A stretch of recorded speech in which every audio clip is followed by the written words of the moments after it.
Hello friends, जय जगन्नाथ। सो आमे दी भौणी बारिपदा रे पहुंची लंच स्टार्ट कर देइछु। मामू फ्रंट रे बसी खाउचंती एंड आमे तीनी भौणी डाइनिंग रे बसी खाउछु। दिन किछि घंटार रेस्ट परे मु मो सन्य समंतंगु धरी बाहरिली पिज्जा संधान पई। कौन है? कहां से आते हैं?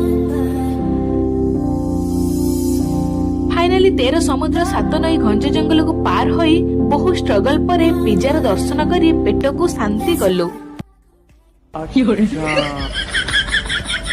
दिन खाई पी खुशी आमे आम महल को फेरिलु। एमिति का इंटरेस्टिंग वीडियो देखिया को मो चैनल को सब्सक्राइब करंतु।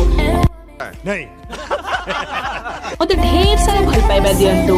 आज भाई एथि रहिली, नेक्स्ट ब्लॉग रे पुणी देखा हबो। बाय।